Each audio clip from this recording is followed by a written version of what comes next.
Now to the main event. Tom, who is an LVH member, is originally from the Lehigh Valley, but moved to Washington, D.C. to pursue a career in the federal government. And I'm sure a number of you are like, why? Especially nowadays. After retiring from the State Department, he moved back to the Valley and became an adjunct professor at Northampton Community College and continues to serve the United Nations as an expert member of its Committee on Contributions. Please welcome Tom Repasch. Thank you so much, and good morning and welcome to you all, and thank you for coming out today to hear talk about the United Nations. Trish asked, well, why did I leave the Lehigh Valley? And in simple terms was, I graduated from Moravian College in 1972, and there was nothing going on in the Lehigh Valley at that time. Whatever there was, Bethlehem Steel and maybe a few industries were not for me. And I have an idealistic viewpoint, still do even after all this time. So I'll tell you a little bit about my history as we go along. Just to, number one, ask, how many of you have been to the United Nations headquarters in New York? Okay, so maybe after I talk, we can share some of those experiences and your views about the United Nations, because it's controversial, as just about everything is these days. My title is Behind the Scenes at the United Nations, Experiences of a Reluctant Diplomat. And I'll tell you, I start out by focusing on the UN in the news. And so this was, I think, last week. The UN is a lot in the news these days. And this one was the Security Council's vote, where the US vetoed the Security Council ceasefire resolution that was put forward by members of the Security Council. And this is one of the issues that I think stymies the United Nations all the time, because there's a Security Council with 5 permanent members, and all of them have veto power. And the US exercised their veto power here, just as Russia would exercise veto power over a ceasefire resolution for Ukraine. And that's a stumbling block continuously at the UN. But I'll talk a little bit about the other things that the UN does that I think are much more positive and not as politically explosive. But just to show, I bring a show and tell to this because I'm a kind of enthusiast about Lego blocks. And if you come out here, you will see my little Lego construction of the United Nations. And when this came out a few years ago, I thought, wow, I wonder how many people work at a place where there's a Lego construction. And so I bought it and put it together, and if you come up, you can see this is the Secretariat building, this is the General Assembly, and this is the library over here. And most of my time was spent in the basement there, so I'll tell you a little bit. So my career in diplomacy, although it was accidental and reluctant, I guess I could go back in time. This is an article from the Morning Call, May 1968. I went to Liberty High School in Bethlehem, and I was a member of the Key Club. Anybody know the Key Club, the Kiwanis, the Junior Kiwanis? Well, every year on May 1st, they had a ceremony and a project. May 1st is Law Day in the bigger sense of internationally. And the Key Club members took over the city council and the government of Bethlehem. And so this is me here in the city council chamber. And I guess if I go back to 1968, I could see a connection to what I was doing later on. This is me in June 1999 in the UN General Assembly, or in one of the meeting rooms. And this is me more recently. This was just last year because I'm a member of the UN Committee on Contributions, which I'll talk a little bit more about. There's a lot of committees in the UN.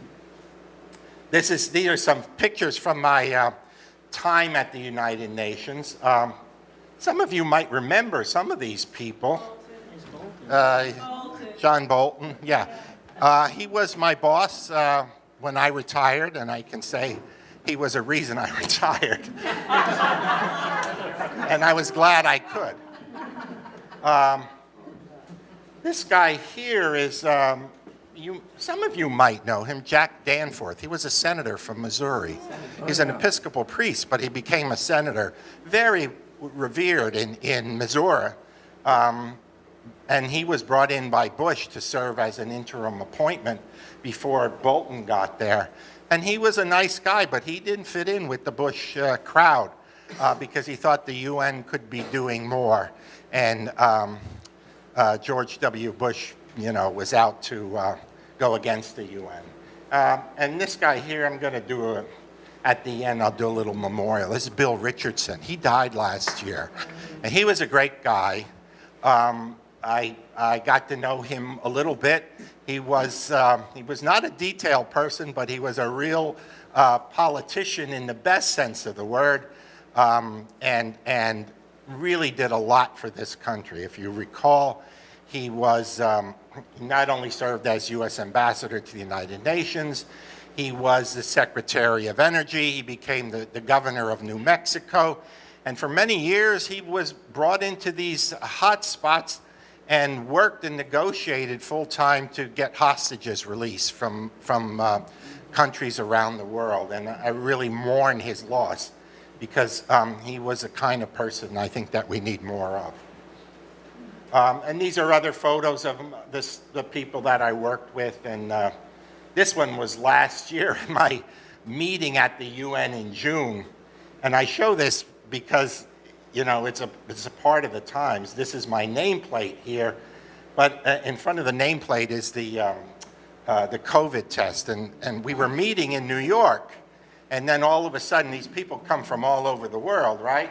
And then we hear on the first day that one or two members tested positive for COVID, and apparently they had a threshold that if one more member tested positive for COVID, that they would have to suspend the meeting and then go online. Fortunately, that didn't happen, but it's just a reminder to us that the pandemic is #1 worldwide and still going on.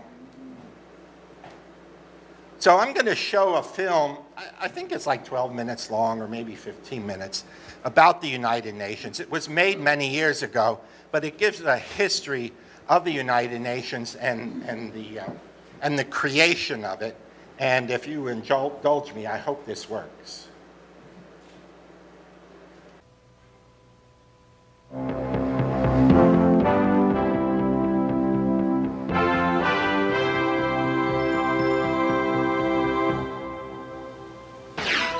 Australia, Zaire, Guatemala, France, Israel, Burma, Kuwait, Germany, Bosnia, Singapore, Japan, Somalia.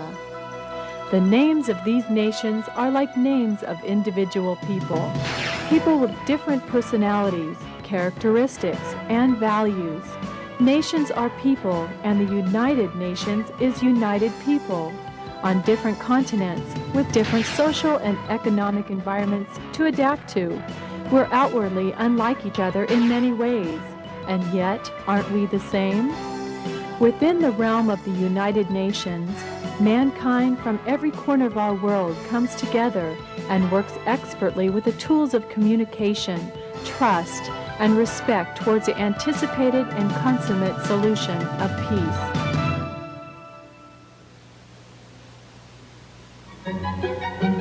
Lord Robert Cecil had lived through it all.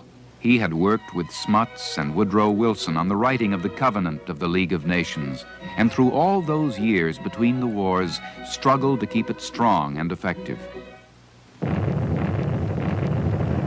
It was, they said, the war for democracy, the war to end all war. But soon they saw the glamour had gone forever from combat, to be replaced by a grotesque new technology of destruction, embracing aerial bombing and mustard gas. The casualty figures after a major battle would look like the population statistic for a large city. An entire generation of Europe's youth was wiped out. It was parade's end, wrote Ford Madox Ford. And there were to be no more parades. After 4 years of Holocaust and torment, the world was screaming out its revulsion to war. The man of the hour, a leader determined in Augustan idealism to convert armistice into enduring peace, was the President of the United States, Woodrow Wilson. He journeyed through Europe to receive the acclaim of millions. Though European leaders may have suspected his motives, Europe's masses showed him their fervor and prayed that this man from the New World could bring peace. He went to the birthplace of his parents in Manchester, and he made a speech about the League of Nations in Manchester, which was so magnificent that people said it had all the atmosphere of a marvelous service in a great cathedral. And when he'd finished, there was about a minute's silence before they broke into a tumultuous applause which never ended. And Woodrow Wilson went round the continent, alas, not to the devastated areas of France, but he went to Rome, he went to Paris. In Rome, the president of the Senate, after he had addressed the two chambers of their parliament together, said, "Mr. President, you are not only the President of the United States, you are the President of us all." And Woodrow Wilson was the great prophet of the League. And without him, no League could have been made, because he forced it through the peace conference in Paris in 1919. But quite equally, without Robert Cecil, no covenant could have been written. I was one of the secretaries to the commission, and so I'm able to testify that without him, certainly no covenant would have been agreed to. Many cities hoped to be chosen as the capital of the new world of peace, but the honor fell soon to Geneva, where Eric Drummond arrived in the fall of 1920 with a small group of associates to form the nucleus of the first international civil service in world history. And soon the delegates came too, to hold the first meeting of the League Assembly. Cecil was there. Paderewski of Poland.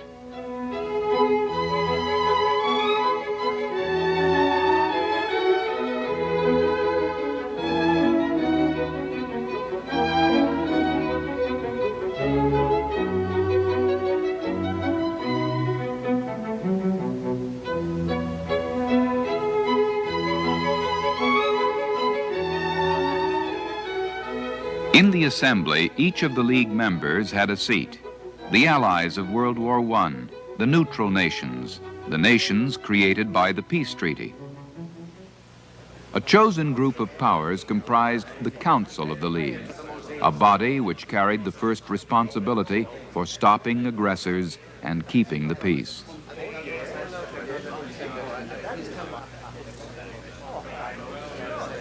Here, too, unanimity was required. Even the small powers had the veto. But chances for decision-making were better because the group was more compact and the issues concerning it often perilous for all. The victors were permanent members of the Council: Britain, France, Italy, and Japan. Later, Germany and Russia were also given the prerogative of permanent membership. The tasks immediately ahead were awesome. The League was to administer the Saar Basin, run the Free City of Danzig, establish an international labor organization and a permanent court of international justice, deal with a vast agenda of economic and financial affairs. Even more urgent was the need to feed starving millions and to alleviate the condition of refugees in 3 continents. The war was done, but its debris and wretchedness still lay visible over half the world. The presence of the delegates was itself a grand show. Patriarchs of an age that was past, rubbing elbows with spokesmen of brand new nations. Colorful figures from lands we once called far away and exotic. All joining together in at least a semblance of fraternity at the round table of the world. Such scenes gave promise that the powerful and sinister combinations of the past were gone, and that a new age of peace had arrived. Geneva's lake seemed no less cheerful to the delegates of 1930, nor were the breezes less bracing. But Wall Street had crashed, world trade was down, men were jobless and hungry in the midst of plenty. 50 nations joining together to keep the peace and advance the good. Yet the clouds of war were plain to far-seeing men, and among these, a passionate defender of peace was Aristide Briand of France. Il leur suffira de dire solennellement et fortement, plus de guerre. Nous n'acceptons pas que dans aucun cas, pour aucune cause, dans aucune circonstance, la guerre que nous avons clouée au pilori comme un crime puisse se réveiller contre les autres. Briand knew that peace rested on agreement between France and Germany, and he campaigned vigorously for this cause. In the first decade of its existence, the Council of the League had acquired a bedrock authority. Its decisions might sometimes be criticized or condemned, but nobody ignored or flaunted the Council itself. It was the peacekeeping body of the League, that part of the machine which acted quickly when there was danger in the Baltic or the Mediterranean or the Yellow Sea. In 1925, it brought a full stop to what had appeared to be inevitable war between Greece and Bulgaria. Britain's Arthur Henderson, president of the Disarmament Conference, warned what might happen if it failed. The world would again be in danger of rapidly expanding armaments. Are we ready to face our task? I may venture to make concrete suggestions. The Japanese delegation are in favor of reduction in the size of battleships and in the caliber of their guns. Dans les domaines navals, 1. Abolition simultanée des bâtiments de ligne et des sous-marins. 2. Abolition des navires porte-avions. Mussolini's foreign minister, Grandi, had taken a very strong line in favor of proposals for drastic all-round disarmament which were put forward by President Hoover on behalf of the United States. The disarmament conference failed, synchronously with Hitler's rise to power.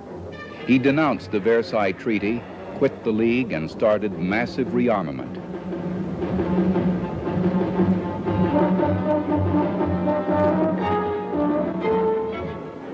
Yet the first direct threat came not from Germany, but Japan.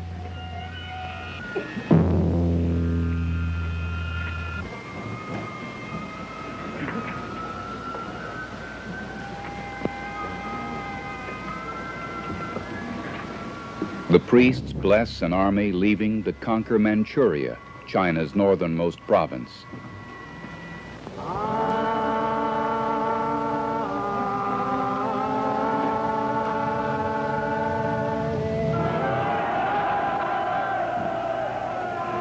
Japan's forces seized this territory in 1931, creating there the so-called State of Manchukuo. But now a graver threat was looming from the south. Soffocare la vita del popolo italiano in quel mare che quel mare di Roma, ebbene si sappia che il popolo italiano salterebbe con un solo uomo in piedi.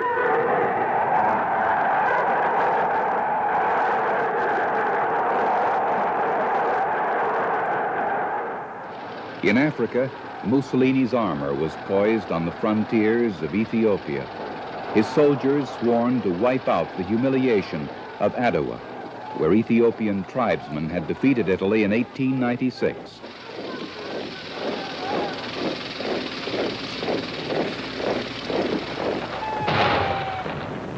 October 1935, Italy strikes at Ethiopia. The League brands Italy an aggressor, but can do little to help the retreating Ethiopians. The Council calls for economic sanctions, tries to twist Mussolini's arm with a trade embargo, but the Italian army rolls on. Le gouvernement éthiopien a le devoir de proclamer, en toute loyauté, que, subissant une guerre injuste, décidé à défendre jusqu'à la mort son indépendance et son intégrité, quelque longue que doit être cette guerre, il ne cédera pas la porte. Monsieur le délégué, on ne supprime pas la guerre, on la remplace. Et on la remplace parce que l'histoire ne s'arrête pas. Si pour son compte, la Société des Nations s'arrête, l'histoire qu'on ne peut pas forcer par des sanctions poursuivra son chemin, car son chemin est la vie. The League has two main tasks. First, to avert war by the just and peaceful settlement of all disputes. Secondly, if we fail in our first objective, to stop war. And it is by the League's effectiveness in realizing this aim that the League will be judged. Sanctions did not keep the Italian bombers from taking off. Mussolini's son told reporters how agreeable it was to bomb the tribesmen. Collective security was dead. The teeth of aggression were bared, and the sword was out of the scabbard. Almost as though it were moved by a sense of guilt, the League turned its primal energies to the humanitarian field. The Third Reich, the Nazi empire that was to have lasted 1,000 years, was being demolished by vast bomber fleets from the West. By now, Germany had lost 50,000 airplanes, and the Allied armadas were virtually unopposed. On the Western Front, the German armies were pulling back from their last hopeless attempt at an offensive. And the Western Allies were almost at the Rhine, ready to greet the Russians on German soil. Britain, relieved at last from the perils of Nazi bombers, was the great staging area for this final phase of the European war. And nearly all the necessary boats and guns and tanks and planes were flowing in unhindered from the United States of America, the greatest arsenal in the history of war. At last, it was over.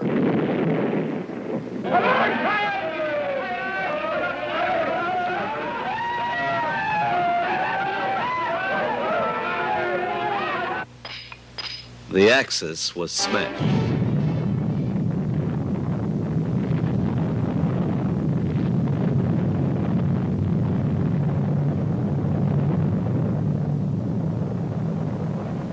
In August, Japan surrendered.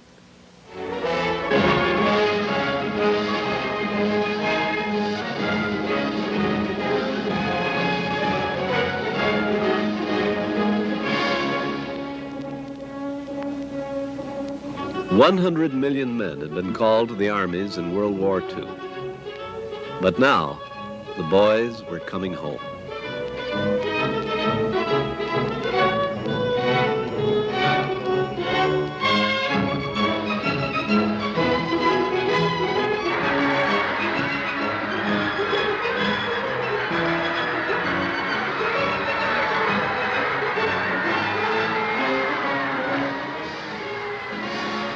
For the second time this century, we gave thanks that the war was over and that the nations would practice war no more. The German and Italian leaders were already dead, violently and within 48 hours of each other. One day, Mussolini was shot and exhibited by his fellow countrymen.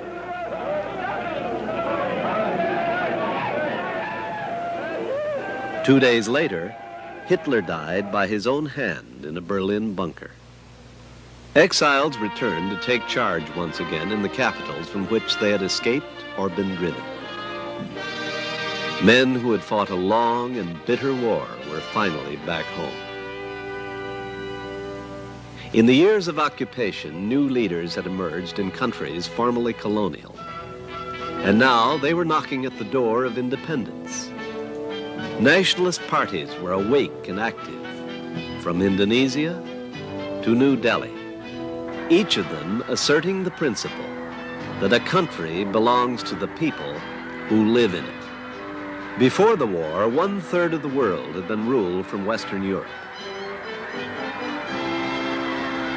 In the generation after 1945, over 1 billion people were to change their allegiance. More than 50 new countries were to assert their pride and independence as sovereign states. These were the events of 1945, and threaded through their story is, of course, the story of San Francisco. No diplomatic gathering in history has ever captured the hopes of all the world, as did the organizing conference of the United Nations when it opened on April the 25th, 1945. The representatives of 50 countries assembled and the conference began. They agreed on a procedure, moved into committee, and started to write the charter. They made a general assembly in which all United Nations member countries would have an equal vote. They created a Security Council to keep the peace, with permanent seats for America, Russia, Britain, France, and China, and based its power on the rule of unanimity of the permanent members. They fashioned a trusteeship council to help certain colonies to independence, and an economic and social council. They created the office of Secretary General and set down the duties of the Secretariat. Then they signed the charter they had written and agreed on a way for governments to confirm the signature of their delegates. And they went home. On October the 24th, 1945, the United Nations, as we know it today, began its official existence. And the charter became a treaty, legally binding on the nations that signed it. It began with these words: "We, the peoples of the United Nations, determined to save succeeding generations from the scourge of war, which twice in our lifetime has brought untold sorrow to mankind, and to reaffirm faith in fundamental human rights, in the dignity and worth of the human person, in the equal rights of men and women and of nations large and small, and to establish conditions under which justice and respect for the obligations arising from treaties and other sources of international law can be maintained, and to promote social progress and better standards of life in larger freedom, and for these ends, to practice tolerance and live together in peace with one another as good neighbors, and to unite our strength to maintain international peace and security, to ensure by the acceptance of principles and the institution of methods that armed force shall not be used save in the common interest, and to employ international machinery for the promotion of the economic and social advancement of all peoples, have resolved to combine our efforts to accomplish these aims." And that day, it fell to Britain's Lord Robert Cecil to pronounce the Amen. The League is dead. Long live the United Nations. End it there.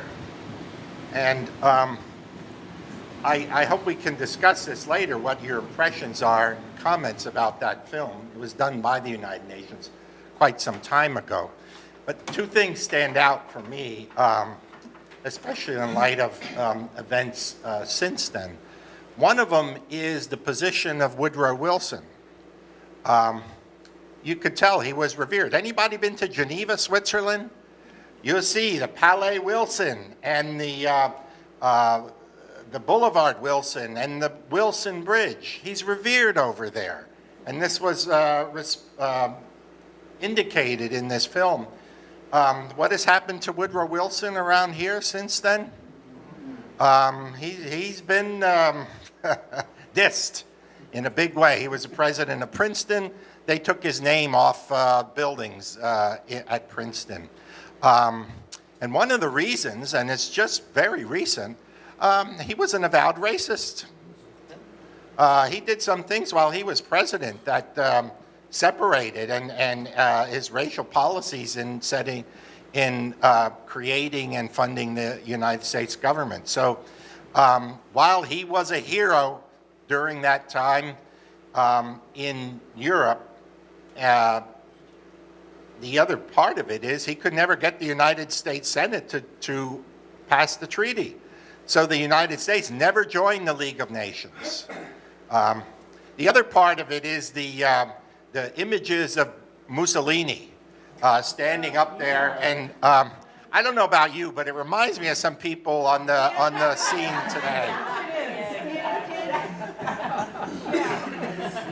So I go back to the charter, the UN Charter, the preamble. We, the peoples of the United Nations. Does that ring a bell? Yes, this was taken from the U.S. establishing documents. But I really like the first one here. To save succeeding generations from the scourge of war, which twice in our lifetime has brought untold sorrow to mankind. And to regain faith in fundamental human rights, equal rights of men and women and of nations large and small, to establish conditions under which justice and respect for the obligations rising from the treaties and other sources of international law can be maintained, and to promote social progress and better standards of life and larger freedom. How idealistic can you be? I mean, these are wonderful words, right? As what happens many times in practice, it doesn't always work that way, but as I said earlier, I'm an idealist. And the reason I say I was a reluctant diplomat, I didn't start out to be a diplomat. I graduated from Moravian College with a degree in accounting and business. I went to Washington and was hired by the U.S. General Accounting Office as an auditor for the United States Congress. And I spent 23 years doing that, and rather successfully. And then in 1995, Newt Gingrich and the Republicans took over the government from the Democrats and started cutting budgets and laying off people. And the office that I worked in New York City was closed. And I was out of a job along with hundreds of other auditors. And so I had to reinvent myself. I could have continued auditing. I had a position lined up in Arizona with the Arizona Controller's Office.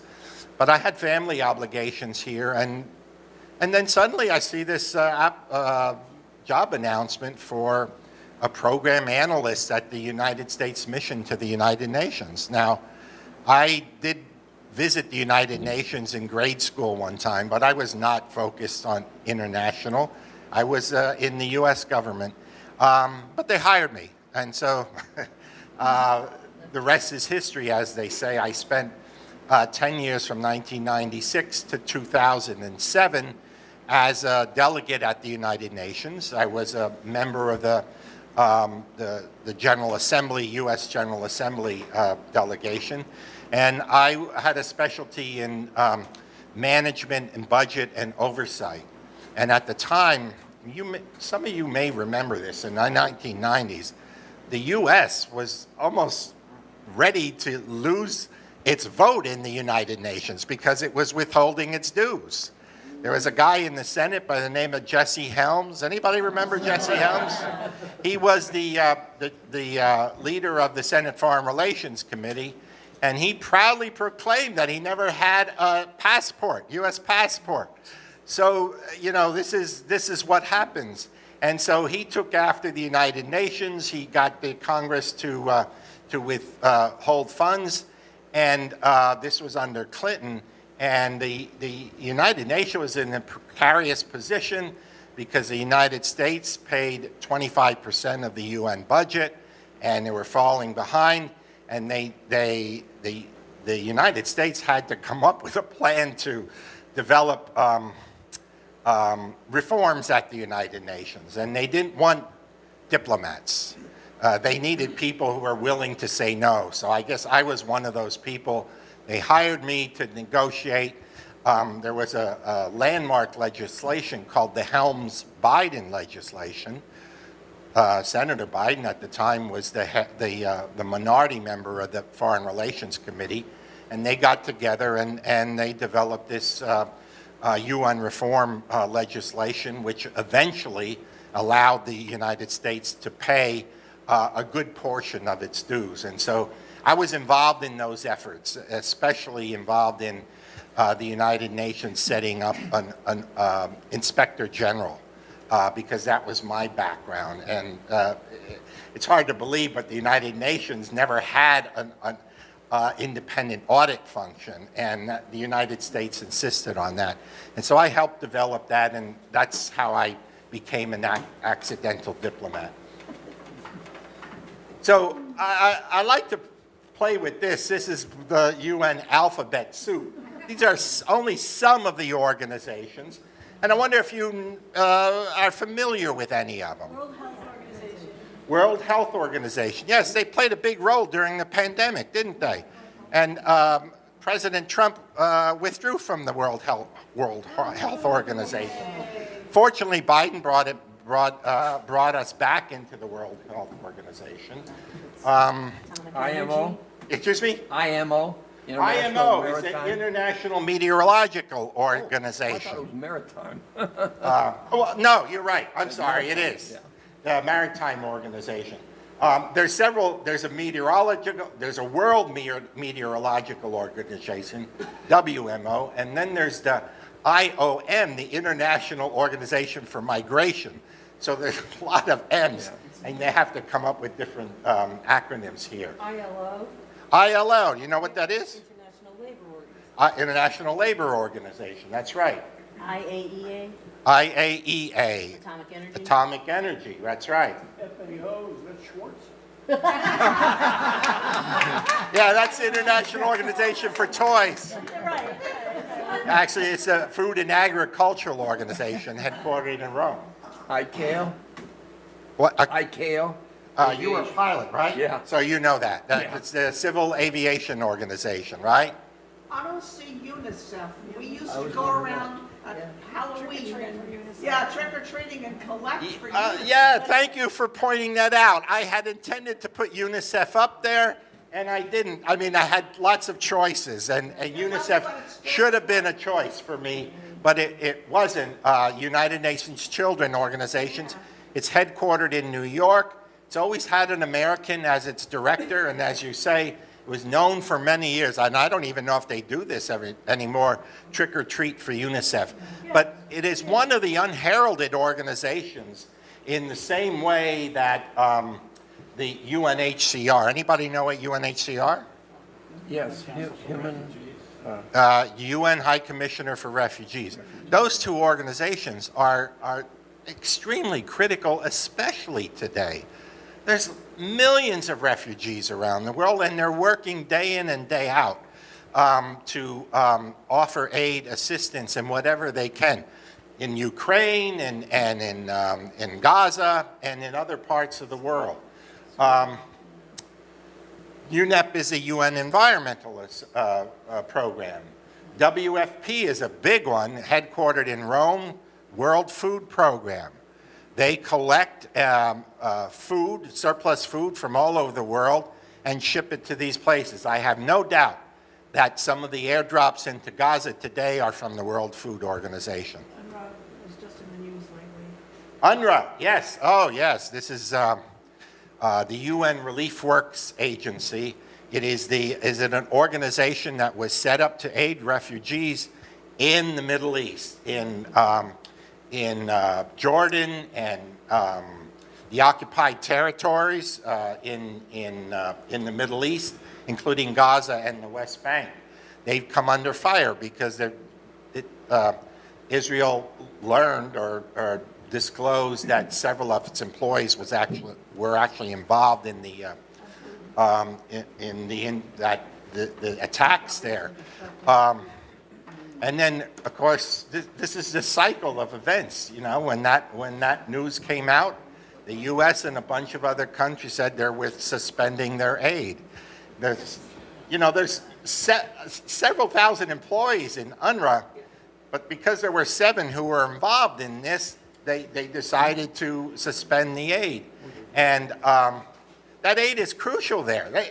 Those people, I mean, they're dying by the hundreds and thousands already, but there would be no support there without UNRWA. So it's a really, really difficult situation. Anyway, here's a bunch of them. There's a whole bunch of others I could put down there, peacekeeping missions and stuff, but we'll leave that go. And if you know of any others that you'd like to talk about, let's do that. Well, the yes. most exciting is the Commission on Collections, right? Excuse me? The most exciting is the Commission on Collections, right? Committee on Contributions. I'll talk about that. Contributions, sorry. Yeah. Contributions. That's the one that I'm involved in. That's right. So the UN at a glance, the UN headquarters is in New York City. It's interesting how that came about too. After the war and when they signed the treaty, the covenant for the United Nations in San Francisco, they had to decide, well, where are we going to put the headquarters of the United Nations? And Europe was out. Europe was devastated at the time, and there were a lot of bad feelings there, and the U.S. was seen as the savior that came over and helped the Allies win the war and defeat Hitler. So they pretty much decided it had to be in the United States. But where? Where in the United States? Well, San Francisco was one of the prime places under consideration because the treaty was developed and signed there. If you've ever been to San Francisco, you know the Civic Center area there's a big area called the UN Plaza that commemorates the signing of the treaty there.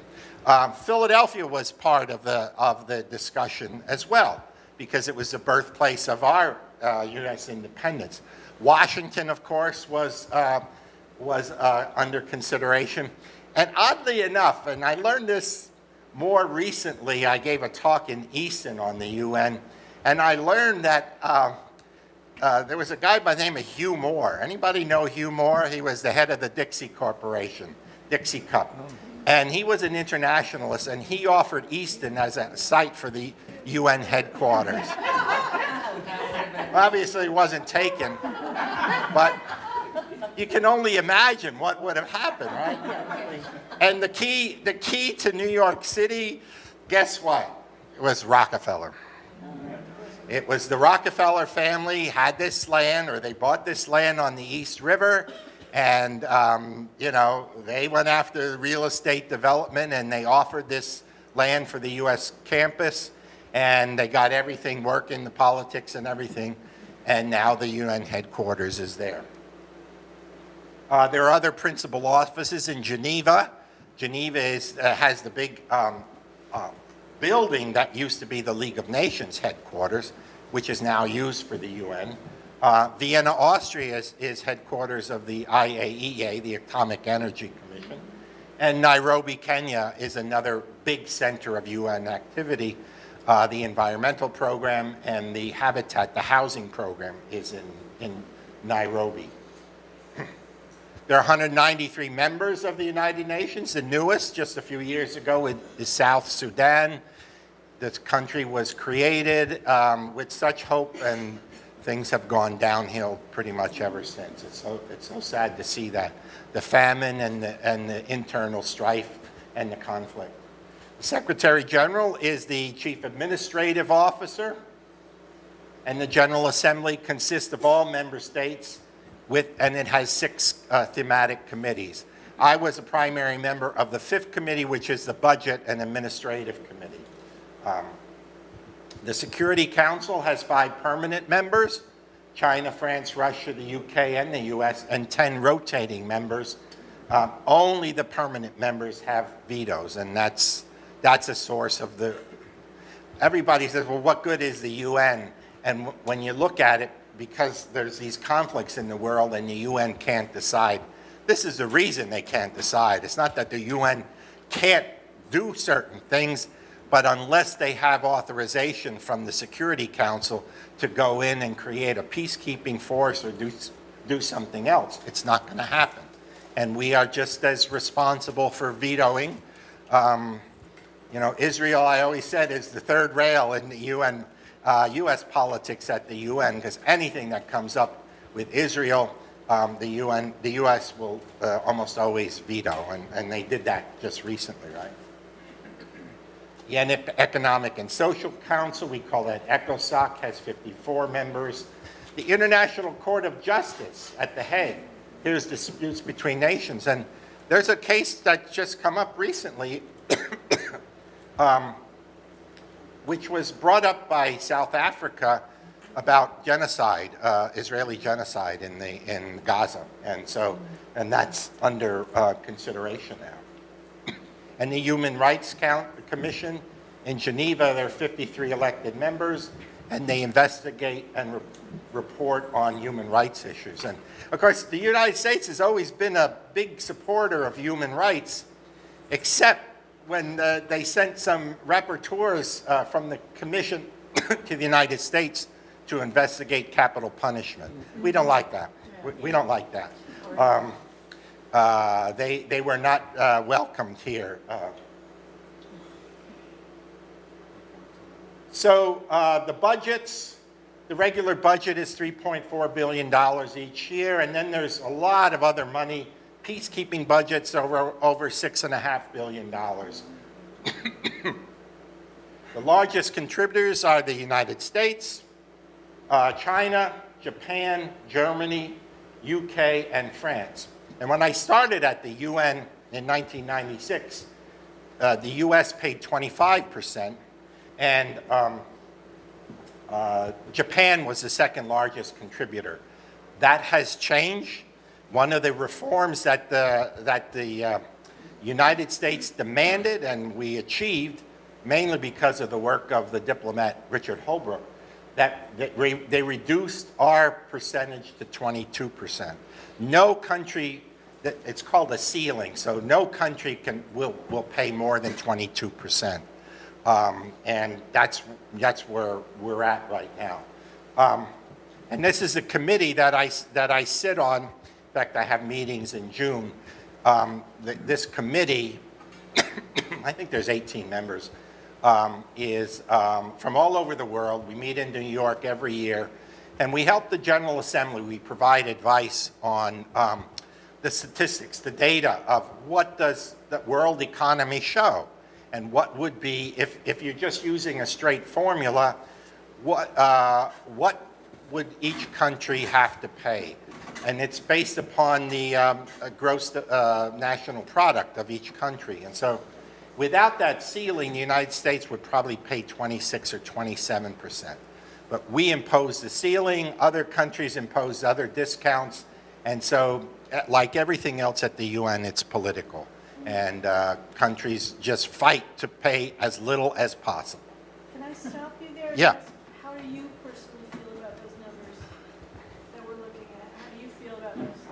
How do I feel about them? Do you think they're fair? Do you think they're balanced? Well, I did not, when we negotiated the lower percent from 25 to 22%, and I was at the U.S. mission at the time, and I was asked to take a bigger role in those negotiations, and I refused to do it. I did not believe the richest country in the world should get a discount at the UN. But this was a political decision. And so the United States believed that unless they got it lowered, that the Congress would continue to withhold money from the UN. And so 22%. The big thing is China, because China was way behind at that time. And you can see now they pay 15.3%.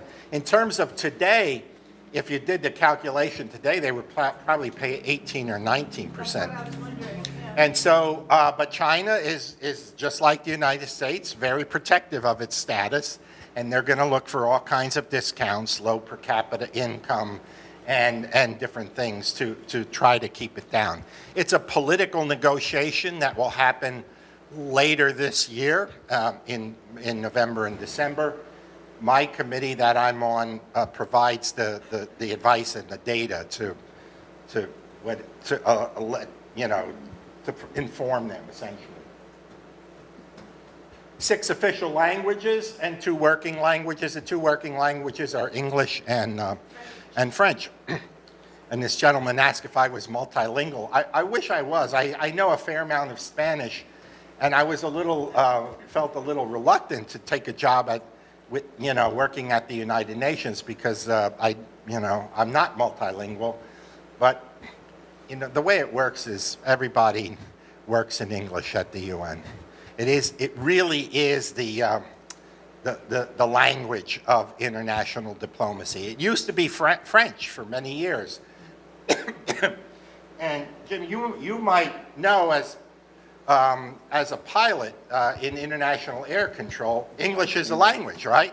All pilots who fly internationally need to know English. It's a standardization, and it's happened in many other aspects of our culture too. So Americans, we're blessed. We don't need to learn other languages. We should learn other languages, but we don't need to. These are other organizations of the UN that I mentioned.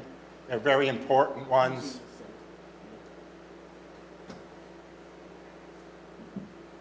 This is the UN General Assembly. This is the hall. This is the building outside in New York. And this is the Secretariat. I like this photo because this is January 10th, 1946. The Central Hall of Westminster, London. It's the first meeting of the General Assembly. If you look closely, just about every one of those guys has a mustache. It must have been in fashion at the time. They're all white too. Well, there's probably a few blacks there, but you don't see them, right? Here's the Security Council. This is the setup in the formal room of the Security Council.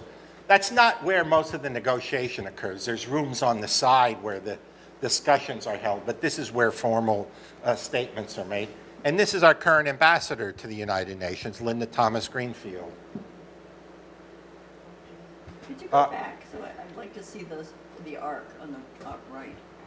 This is the seating arrangement here. Okay. The permanent members are on the side here, and these are the 10 rotating seats, and I think they're elected for a period of 3 years. And those positions are very hotly contested. Countries spend a lot of money to get elected to the Security Council. Even though they don't have a veto, they can say, especially countries like Germany and Japan and India and Brazil, that are fairly large countries and contribute to the United Nations, they feel they need to justify to their taxpayers involvement in the United Nations in a big way. And so they contest those seats every 3 years. Did you have a question? No, I wanted to see, it went so fast, I wanted to read them. Okay. Curiosity, but yeah, I guess this is regional groups. There's Africa, Asia, Latin America, and the Caribbean. And the current permanent members, China, France, Russia, USA, and the UK, what is wrong with that? There's no representative from Africa as a permanent member. There's none from Latin America as well. The Security Council was created after World War II, the victors of World War II, right? That's why Germany isn't on there, even though they became a huge economy after the war. Yeah, shouldn't they be included now? Huh? Well, yeah, you could talk to a whole lot of people and say certain countries should be included. The trouble is, in order to allow other countries permanent seats, you have to be able to withstand a veto from those 5 countries. If any one of those countries vetoes membership for a country, they'll never get it. And you think Russia is going to give up its permanent seat? You even think the UK would. UK doesn't belong there anymore. They become a lot smaller, and even France, because the EU probably should have a seat there. India probably should have a seat, and there certainly should be a seat for Mexico or Brazil. But there's a permanent stymie there because of the veto. Here's peacekeeping missions around the world, and these are very important. The oldest peacekeeping mission comes from 1948. Boy, you would think they would have established the peace by now, but guess where it is? It's the Middle East, right? So what about Italy and Japan them probably aren't either, right? Because they were part of the evil. They're not members, permanent members of the Security Council, no. You can be members on a rotating basis. Yeah, they can stand for election. They get a 3-year term, and they do. It's just that they don't have a veto. None of those members have a veto, but they can participate in issues of peace and security at the United Nations. Should eliminate the veto. Excuse me? They should eliminate the veto. It'll get vetoed. Yeah, from my mouth to God's ears. We should Yeah, eliminate yeah. the veto. What are the chances of that? Tom? I'll give a quote at the end, and you'll see what I think. So, Just about the yeah. peacekeeping mission. Where did they get all the soldiers from? The peacekeepers come from various countries who provide troops to go to these hot spots. And this is something that most Americans don't know, but the United States has decided they would never give troops to these UN peacekeeping forces because they will not allow their soldiers to be under the command of another country. And so the United States is not an active troop contributor. The big contributors are Pakistan and India, Kenya. In fact, Kenya just signed an agreement to send peacekeepers to Haiti, which is undergoing some awful problems there. And it's very lucrative for these countries. They get a per diem for each soldier every day that those soldiers are there. And there's like thousands and thousands of them stationed in these various peacekeeping missions. A lot of people say, well, what do they do? Some of these have been very important, some very successful, others not so successful for a variety of reasons. There's a history behind each one of these that you could probably have presentations on. Yes? Tom, in the last 6 months in Gaza, hasn't the UN peacekeeping force there had hundreds of their people killed? Not UN peacekeeping, no. Sorry. There's one with the W in it? There what? Is that the other organization? Well, welfare? I think UNRWA probably has had some of its, they are not peacekeeping, that's a humanitarian organization. Yeah. UN people, unfortunately, are regularly injured and killed in these peacekeeping missions because they go in to keep the peace, but a lot of times there's not peace to keep. It's still in conflict. But all of this are political decisions of the countries on the Security Council. Here's other international organizations that some think maybe are part of the UN, but they're not. The World Bank in Washington, D.C., the International Monetary Fund is in Washington. The World Trade Organization in Geneva is not. These are other international organizations. NATO, the North Atlantic Treaty Organization, is not part of the United Nations. The European Union is not part of the United Nations. But these are all, this is what is collectively known as the international community. These are all the organizations that were established mainly after World War II to, try to keep the world from going to war again. I like this chart, and these figures might be off a bit, but I think this is one of the things that people might be surprised at. I say talk is cheap, but not at the UN. It costs about $2,500 to translate and print one page of a document in 6 languages. And you know, these are thousands and thousands of pages a year, right? This is what is part of an international organization. And it costs $4,500 to interpret one 3-hour meeting in 6 languages. So when I go to the meeting in New York, Committee on Contributions, there's members from all over the world. They speak different languages, and there's simultaneous interpreters. Do you think anyone is going to change this? They're what? I can't hear. Artificial intelligence. You think Well, that's going to change? actually, they've been, some members, including the United States, have been very active in promoting the use of computer-based translation and interpretation. But there are other countries who do not want that. Number one, it's fewer jobs for their people who work there, right? They're all part of a union.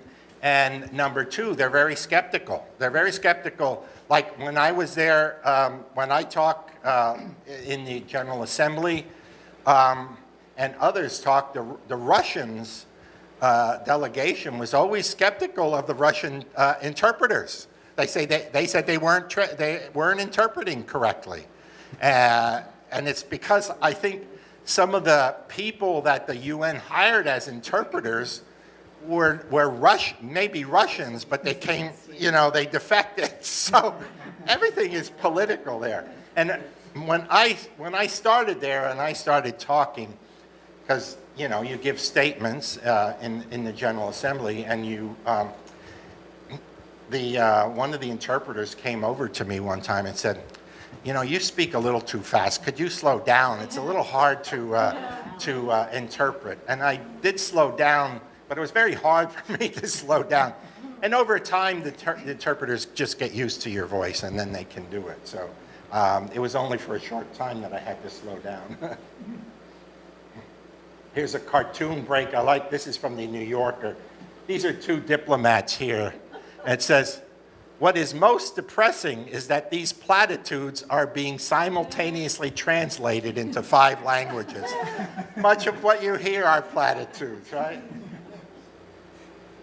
And here's the United States mission. This is the building now. This is Linda Thomas Greenfield, the ambassador. It's part of the State Department. It's located at 45th Street and First Avenue, across from the UN campus. A lot of delegates from other countries always thought we had a tunnel underneath First Avenue to get to the UN, but there was no tunnel there. We had to cross the street just like everybody else. It's led by the U.S. representative, Linda Thomas Greenfield. Previous ambassadors, Nikki Haley is one of them. She's in the news today. John Bolton is still, as always, in the news. My first boss when I got there in 1996 was Madeline Albright.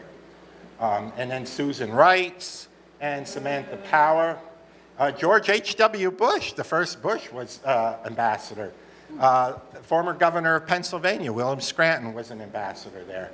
And Adlai Stevenson. I point out Adlai Stevenson because I'm a Unitarian, and he was one of the few Unitarians at such a high position in public service. And there's about 125 people who work there who are delegates at the various committees of the United Nations. And we're instructed by the State Department. So we don't say anything that is not approved by the State Department. And when I worked there during the Holbrooke time, it was famous. Ambassador Holbrooke was a U.S. ambassador to the United Nations, and Madeline Albright was the U.S. Secretary of State. And they famously hated each other, and there were stories of Holbrooke slamming down the phone on Madeline Albright because they disagreed on policy differences. And each year, the United States President comes to the UN to speak before the United Nations. It's a big deal. The leaders of many countries of the world come, and the whole east side of New York is locked down. The security is very tight. These are actions taken by the Trump administration, in my view anyway. Fortunately, the Biden administration has reversed many of them. Trump withdrew from the Paris Climate Accord. They withdrew from the Iran nuclear deal. They withdrew from the Human Rights Council. They withdrew from the World Health Organization. They intended to leave the Universal Postal Union, but I read that they actually didn't then.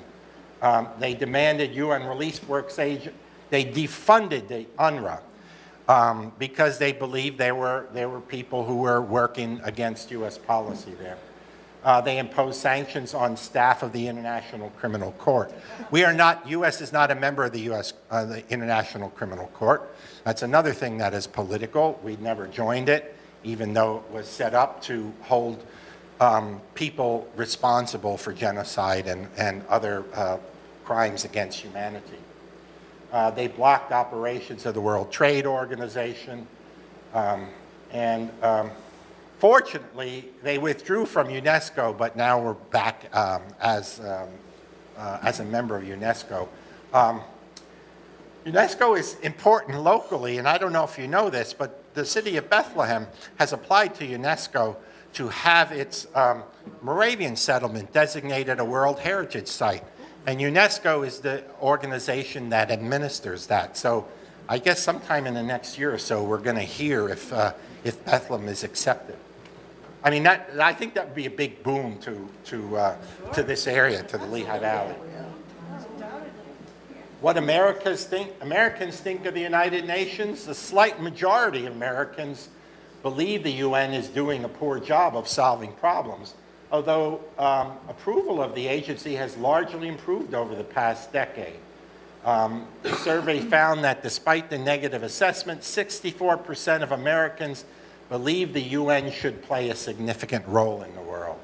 And not surprisingly, Democrats are more likely than Republicans to think favorably of the United Nations. You know, there was a time, and this still goes on, I guess you see it on some of the news channels, about this UN being a world government and the black helicopters coming in and stuff like that.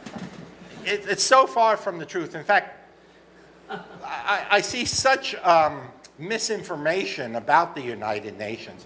I go around giving this talk to various community groups and to senior housing developments, and I usually charge a small fee just for, you know, my equipment and coming over. But for the UN presentation, I don't charge because I so believe that that people need to know more about the United Nations, not less, and not succumb to some ridiculous misinformation that's out there. This is the United Nations works for happiness. They have a poll, I guess, each year to determine the happiest country in the world. I think Denmark is the number one country,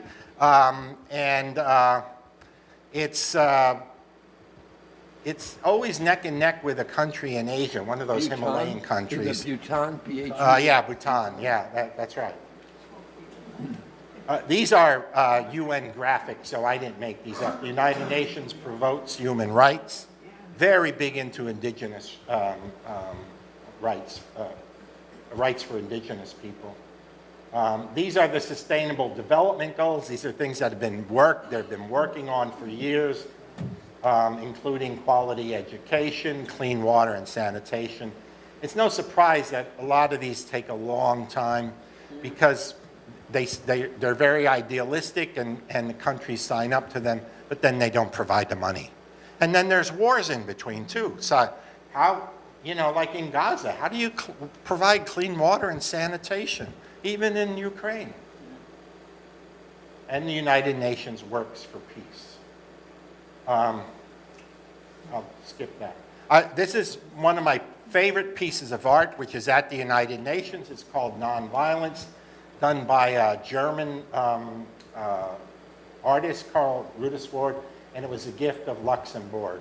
And whenever I go in, because I go in the entrance there, I see this, and it reminds me that this is what the UN, the organization, is all about. And this is another piece of art that is a very beautiful mosaic based upon a painting, an illustration by Norman Rockwell.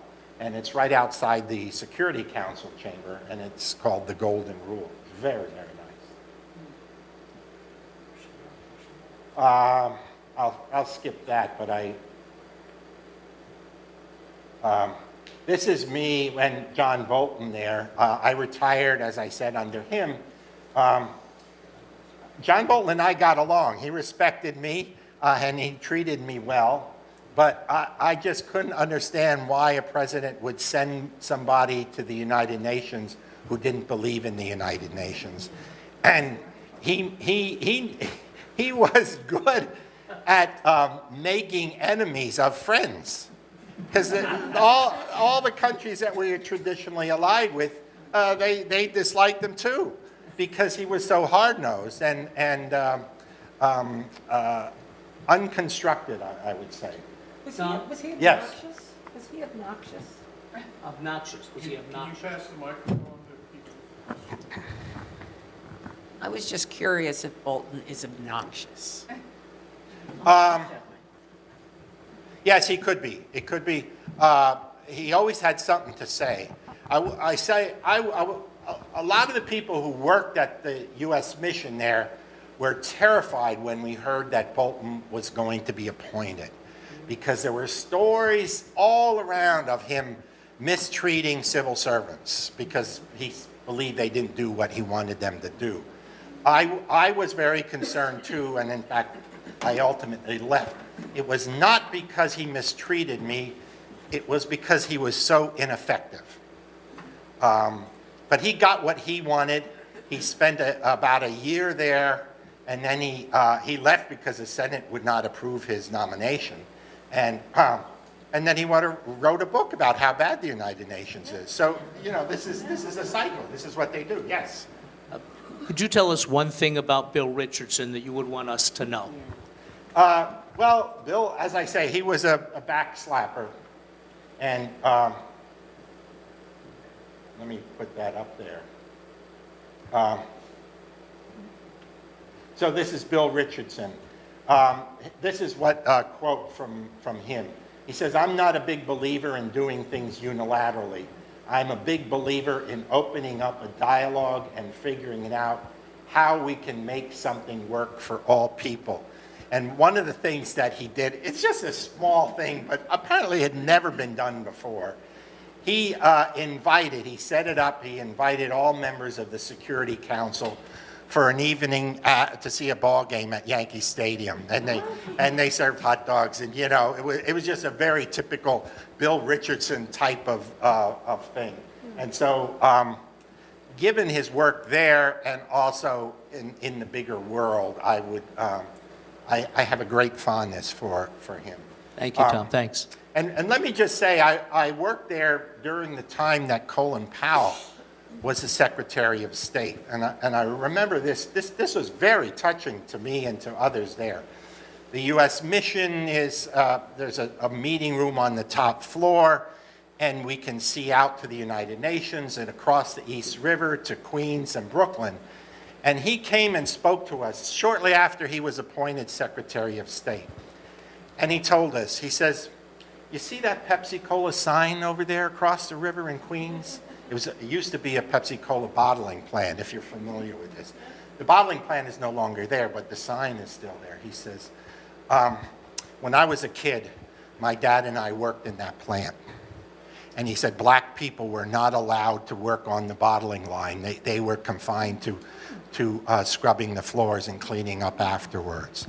And it just struck me that this guy who is now speaking to us as Secretary of State, that he saw the ability and his rise from that state, because he was, I think he was, maybe he was Caribbean. His family is Caribbean, and I don't know if he was born in Jamaica or somewhere, but he was firmly American. That his father and he scrubbed floors at the Pepsi-Cola bottling plant, and then became Secretary of State. I was affected, and I liked him. And the other reason I liked him was he brought the internet to the U.S. mission to the United Nations. He came and he couldn't understand why all the people that worked there had no access to the internet. So we couldn't do emails and stuff like that. And he said it was crazy. Like the rest of the world is interconnecting, and these people working as diplomats didn't have that.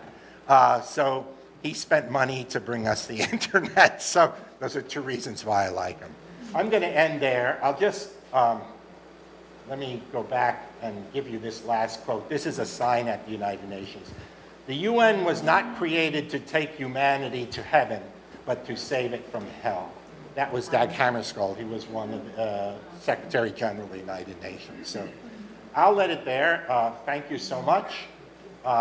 If we have time, I'd be glad to answer questions. Anyone have any questions? I'll pass the microphone to you. Any more questions? Because I know they're already wearing a number. Oh, come on, now you're all quiet? Well, I was good. You know, normally I like to keep it as a form during my presentation, but I know you do things a little differently here, but I'm not going to say don't speak up if somebody raises a question, and so I was glad to have that interaction. Yes? Wait. My grandchildren were involved in Because it's into the mic because we're recording it. My grandchildren were involved with the Model UN, and I was wondering if the actual UN has any coordination with that. I don't have any coordination with the Model United Nations. I know it's very popular in some school districts around the country, and I think it's a great thing because they learn so many aspects of not only history, but speaking and writing statements and taking positions. And of course, a lot of them go to the UN and see it in action. And there was a committee that I was on called the Committee on Program and Coordination, CPC. And it always met in June at the United Nations. And we were there on the floor. And used to see, they have guided tours of the UN, and used to see all these students from the Model UN coming in and seeing us at work. And they weren't there long enough to hear some of the, stuff that we were saying, because they might have gotten disheartened by it, because it was just a lot of it was so boring, but that's what you have to put up with. It was a great experience for them. Yeah, that's great. Thank you.